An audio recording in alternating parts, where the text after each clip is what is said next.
I so did a great. CSA.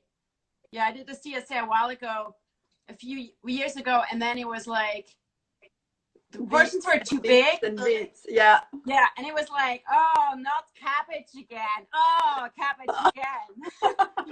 And how many beets can you eat, or how many recipes, right? Sometimes it's the same thing over and over. Mm-hmm. Yeah. Oh, well, that's great. Eating healthy, it seems like, you know. Absolutely. Yeah. One question. So what are the hand tools that you, or even equipment that you brought that you're like, this is essential, I can't live without? Well, and first plus of all, favorite. I brought all my hand tools because like I just packed them all into a box. I have some things that are really important for me, but you know, like, so I have like all, I'm trying to sort them out. Can you see it? Yes. Can you move slowly? Oh, nice. Yes. Are you going to put it on the wall? Nice. So many. Let's see. I'm going to pick my favorites. Obviously. So many rasps, Marika. Yeah, you need, because I do, you know, so I do have a really great finishing machine that I got last year, beginning of last year, because I just realized I need to save my hands, because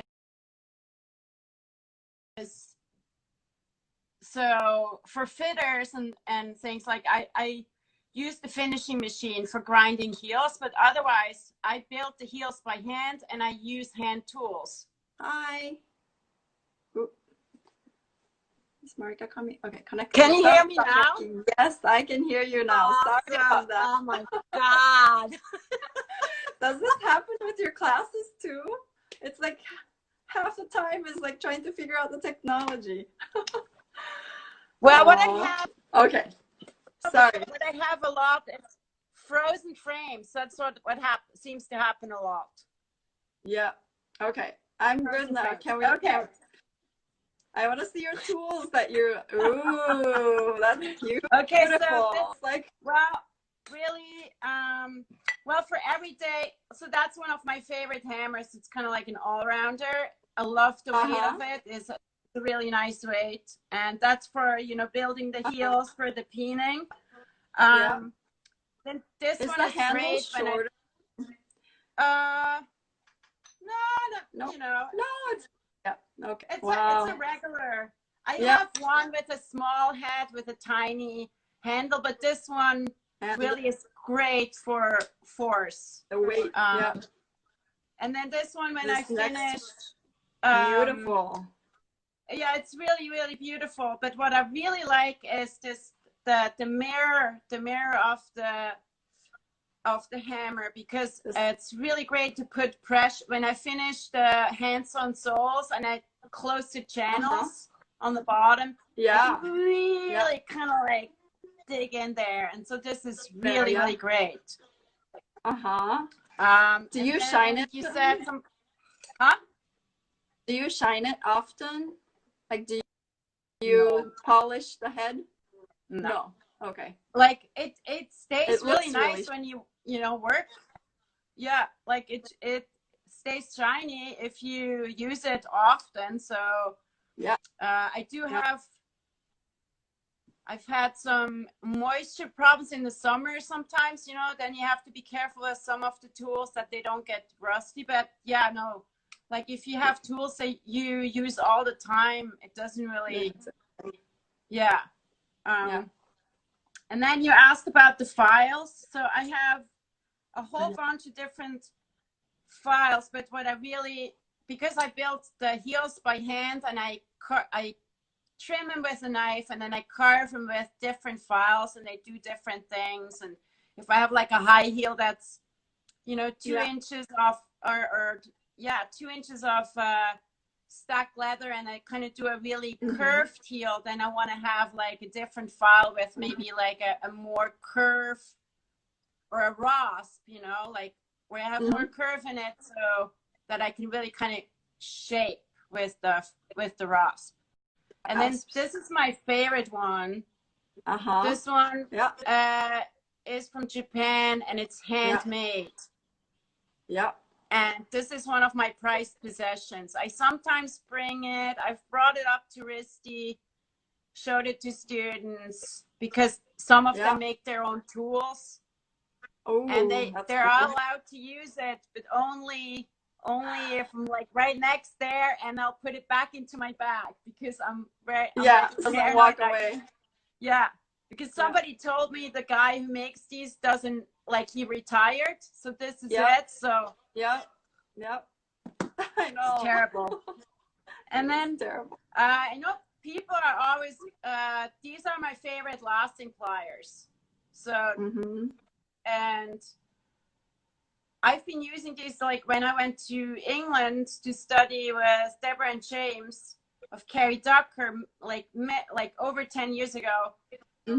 They had the regular Italian style with the red handle, you know, the ones that you can get at Kaufman's too. Those were the student. That was the student set. And then James worked with these, and I was like, oh, what are those? And he was like, well, you know, you can give it a go. And I was like, I can't go back after this. There's no way, because, like, they're just the way they sit in your hand and the way they kind of like pull the leather while lasting. So I have them in the regular size, and then the narrow for, like, you know, small. The nose over that's the like toe. a pin. So and then I have this funny thing. So this is this is not a shoemaking. This is not a shoemaking tool traditionally. This is actually, so my dad was a doctor. Jewelry? No, these are actually pliers to pull teeth. Okay. Oh my gosh. Yeah, and they're really, really, really great if you have, like, buried nails. If you have some buried. So my dad was a doctor, and when he took over the practice in Switzerland, it was like in the countryside. It was a house that was traditionally a doctor's house, like, and so there was like a whole collection of these pliers. Each tooth basically has a certain set of tool, you know, that. So at that time, or in the old times, the doctor, they would also pull teeth, you know. So I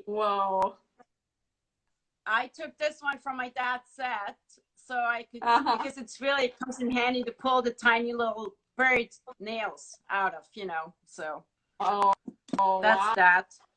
Oh wow. And then my favorite, one of my favorite knives for, you know, is this guy right here. By Terry Nipshield. Yep. And it's called a lip knife. Soling. Yep. Yeah, and so it's for trimming. It's beautiful. For trimming, you know, the like, if I have, you know, like, I trim, and I won't hit the upper, and the outsole. So you can trim. Yeah, the outsole. It's a beautiful knife. Nice. It's amazing. Yeah.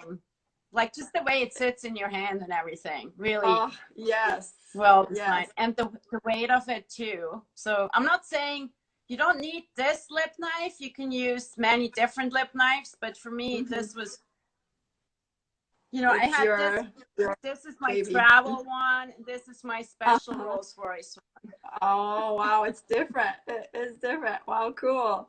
Yeah, I mean, they do the same job, you know. It's again about how to sharpen. Yeah, this one has a slight curve and the angle. The one that you love has a slight angle and a curve and everything. It's a little different. So it's really ergonomically. Yeah.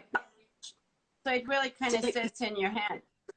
But you collect them every time you see something good and amazing. You just kind of jump on it, or is it like, do you while you travel you get it, or do you get it online?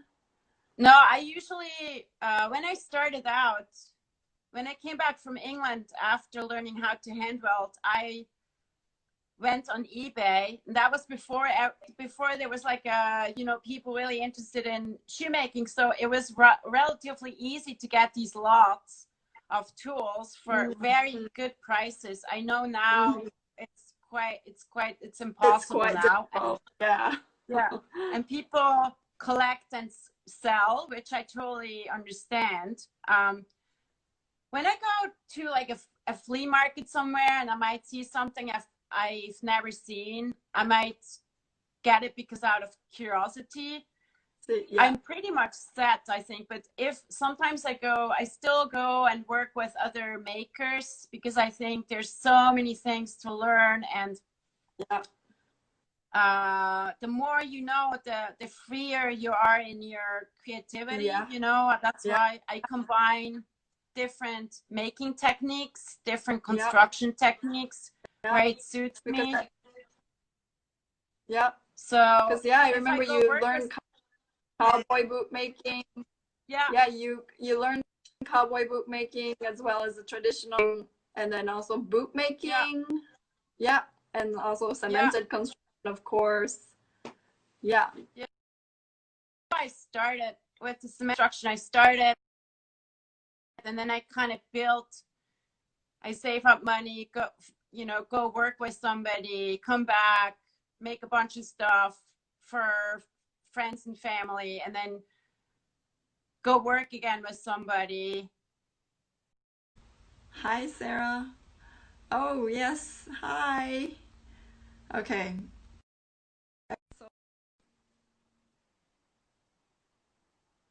Vegan cord winner. I'm actually lasting a shoe today. Yay! Hey! Hi. I'm so sorry. Yes, good time is a charm. Let's hope. It's like I'm gonna pray to my Wi-Fi God. Okay. No more cutoffs, please. Sorry. Oh, but how? So you go to the vintage place, not vintage, antique markets, and you used to get them. Yeah, but I think in the last few years, I would just get, if I go work with a maker and I see something really incredible and I feel it really works with my hand, I'm definitely gonna, try to get that tool. But otherwise, I think I'm pretty set. Unless it's like, when I went, a few years ago when I went for the last making in Eastbourne with St. Crispin's and I really, I wanted some of the files and Dominic. Yes. So I wanted some of the files to actually, because I really thought that was just amazing to use the files. Some of the work I have to tell you, because again, like to save hands, I will do some of the things on the finishing machine, and then if I need to remove lots of material quickly, but then the fine tuning I will do with the files. Yeah. And that might be sacrilegious to some people, but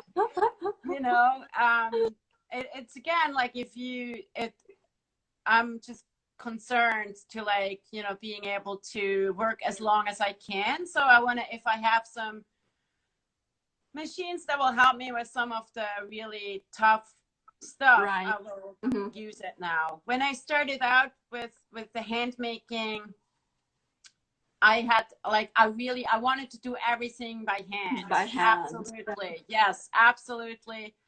And I do yoga and all those things to keep my hands strong and my body aligned and core and all those things. But in the end, if you overuse, I've met too many of my shoemaker friends that have these things in their with the thumb is one of those things that just gets very painful. And if I can prevent that from happening a little bit by being smart and choosing some machinery, grinding.